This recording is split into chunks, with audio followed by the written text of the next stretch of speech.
guys, pada kesempatan ini kita akan bahas salah satu tokoh yang paling berpengaruh karena karyanya dalam perkembangan dunia teknologi dan komputerisasi saat ini. Tapi sebelum bahas lebih jauh, mohon untuk like, komen, dan share video ini ya. Dan jangan lupa untuk klik tombol subscribe dan lonceng notifikasinya juga. Oke, tidak berlama-lama lagi, kita mulai check in my video.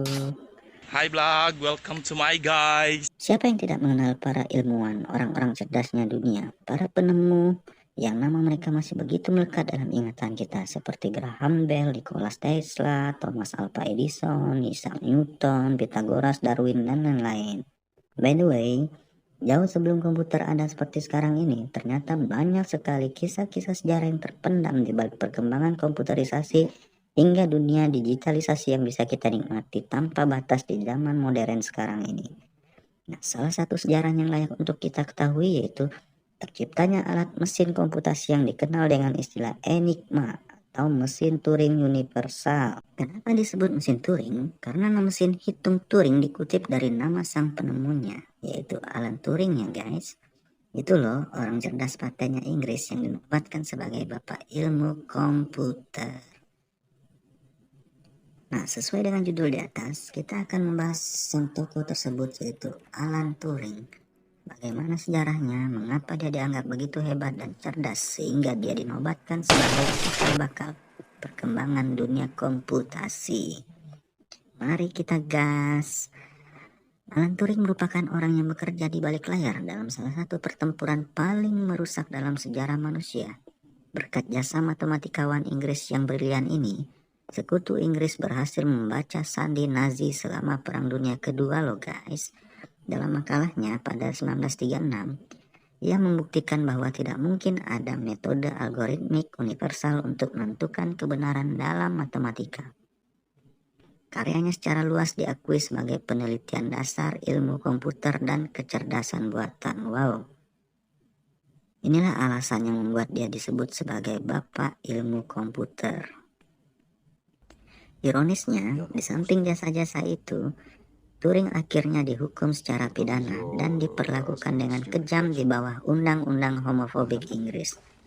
Jadi, undang-undang homofobik itu adalah undang-undang yang diberlakukan oleh otoritas kerajaan Inggris pada masa itu untuk mengatur segala hal terkait hubungan sejenis gitu loh guys, atau homo gitu. Oke, kita lanjut.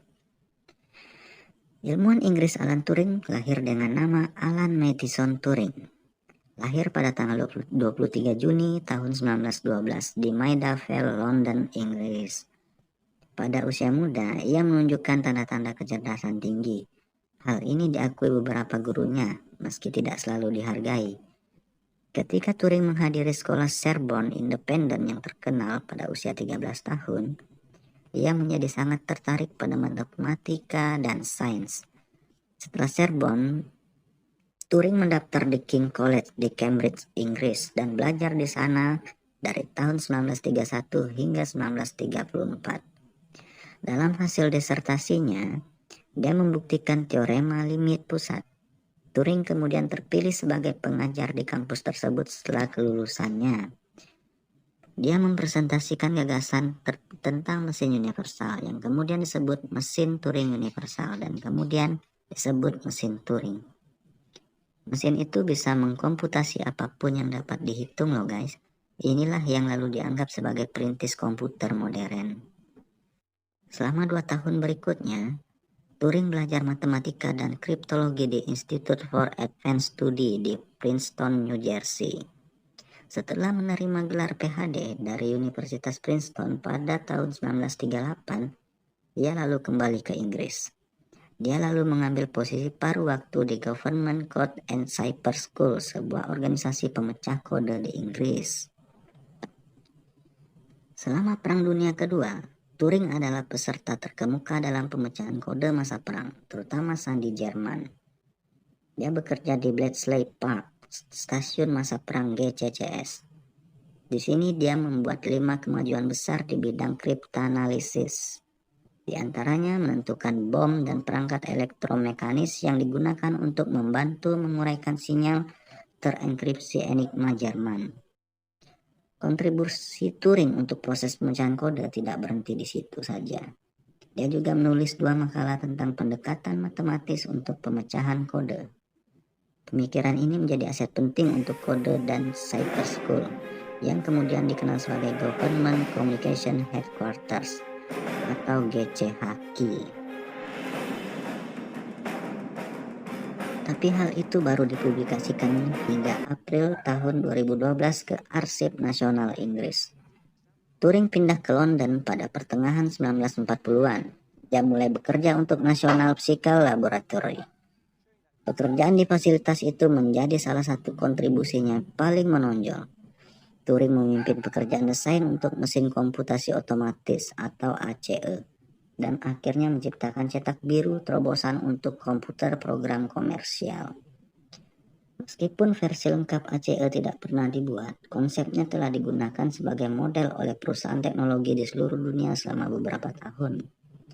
Itu juga yang mempengaruhi desain Deus Electric English dan Bendix G15 Amerika, yang diakui oleh banyak orang di industri teknologi sebagai komputer pribadi pertama di dunia, di antara model komputer lainnya.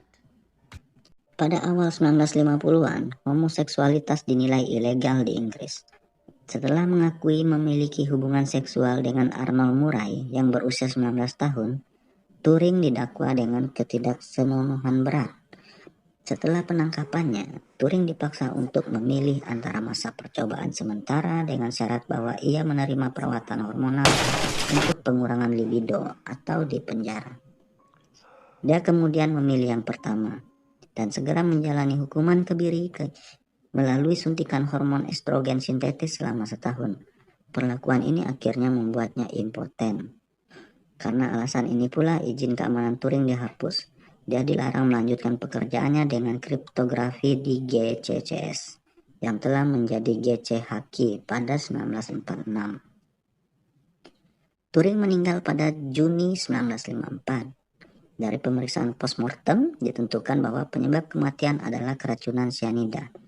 Saat itu sisa-sisa apel ditemukan di sebelah tubuhnya, tapi tidak ada bagian apel yang ditemukan di perutnya. Otopsi menyimpulkan bahwa penyebab kematian adalah aspeksia karena keracunan cyanida, yang kemudian membuatnya dinyatakan bunuh diri. Tak lama setelah Perang Dunia Kedua, Turing dianugerahi Order of the British Empire untuk karyanya.